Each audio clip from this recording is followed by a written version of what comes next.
Next question is question number 7. Again, very important question. Find the real solution of. आपको real solution find करना है tan inverse root x with in bracket x plus 1 plus sine inverse root x square plus x plus 1 equal to pi पर। देखो इस question में हम कैसे आगे बढ़ेंगे। tan inverse x plus sine inverse x equal to pi by 2, क्या कोई ऐसी आइडेंटिटी हमने पढ़ी है? नहीं।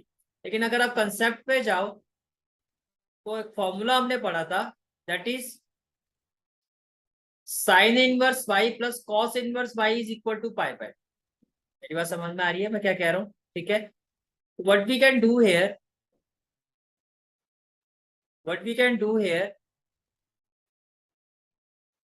कि अगर ये साइन इनवर्स x है तो समहाउ अगर मैं इसको कॉस इनवर्स x में कन्वर्ट कर देता हूँ तो मेरे लिए रियल सॉल्यूशन फाइंड करना इजी हो जाएगा। तो what we will do now, first of all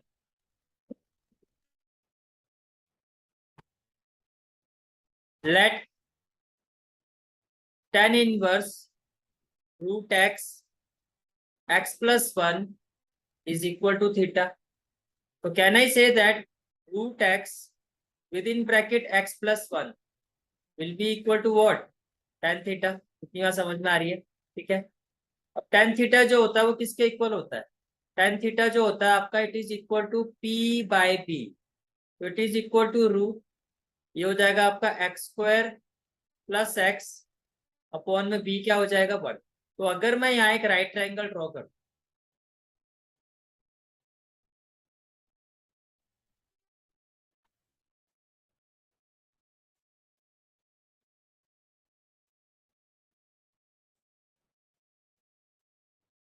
let this be the right triangle, right? ये हो गया let it be triangle, right triangle ABC. और अगर मैं इसको थीटा लेता हूं तो थीटा की अपोजिट साइड क्या हो जाएगी? पी। तो मेरा पी क्या है? Root x square plus x. और बी हमारा क्या है? 1। तो मैं एसी फाइंड कर सकता हूं in right triangle A B C. AC square will be equal to what? AB square plus BC square. होगा या नहीं होगा? ठीक है, तो AB स्क्वायर क्या हो जाएगा? Root x square plus x square, और BC स्क्वायर क्या हो जाएगा? 1 स्क्वायर। तो ये हो जाएगा x square plus x plus 1। AC समझ में आ रही है?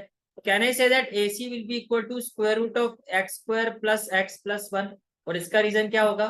Pythagoras theorem. तो आपका जो AC आ गया वो क्या आ गया? Under root x square plus x plus 1। ठीक है, now what we can do here, we can find the value of cos theta.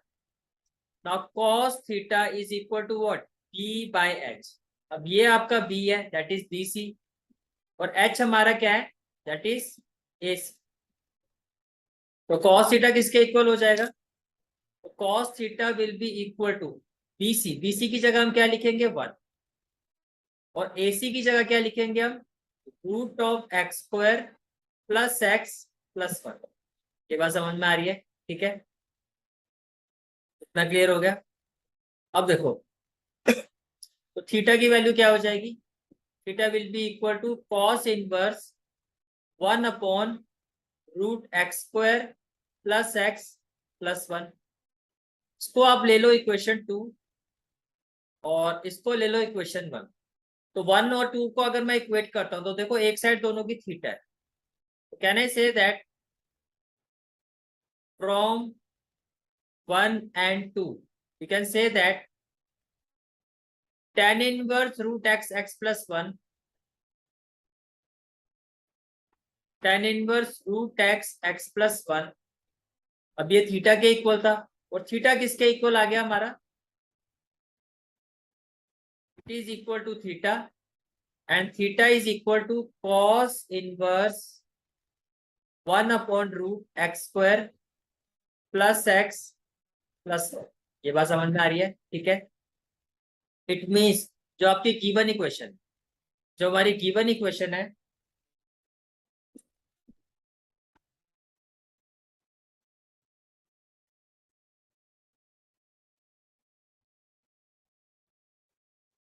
This is our given equation.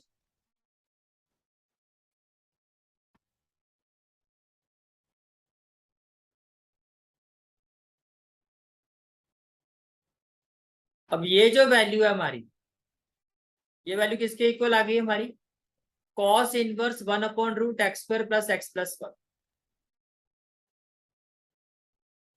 इसको हम लिख सकते हैं cos inverse 1/√x² plus x+1।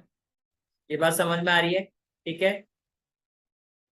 Plus sine inverse √x² plus x+1 equal to π/2। अब ये जो हमारी given equation थी वो इस फॉर्म में कन्वर्ट हो, right. Then we know that cos inverse theta plus sine inverse theta equal to π/2। अब आप ये देखो, अगर ये value cos inverse theta plus sine inverse theta equal to π/2, इसका मतलब ये भी क्या होना चाहिए, ये भी आपका थीटा होना चाहिए और ये भी थीटा। इसका मतलब ये भी थीटा और ये भी थीटा, तो दोनों की वैल्यू सेम होनी चाहिए। दोनों की वैल्यू क्या होनी चाहिए, सेम। इसका मतलब क्या हुआ, it implies 1/√x² plus x+1 should be equal to √x² plus x+1। समझ में आ रहा है, ठीक है। Which implies 1 will be equal to, देखो अगर मैं इस वैल्यू को क्रॉस मल्टीप्लाई करता हूं तो क्या हो जाएगा, √x² plus x+1 into √x² plus x+1। तो now what we will have, 1 will be equal to √x into √x क्या हो जाएगा, x² plus x+1। It implies x² plus x, देखो 1 से 1 कैंसिल हो जाएगा, it will be equal to 0। इसका मतलब क्या हुआ, it can be written as x with in bracket x+1 equal to 0। अब ये कब 0 हो सकता है, ये कब 0 हो सकता है, इधर x should be equal to 0 और x+1 should be equal to 0।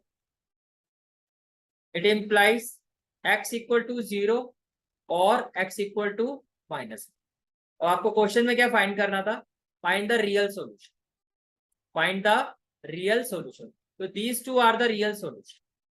These two are the real solution. Therefore, real solutions are 0 and -1. And this is the final answer of this. Okay.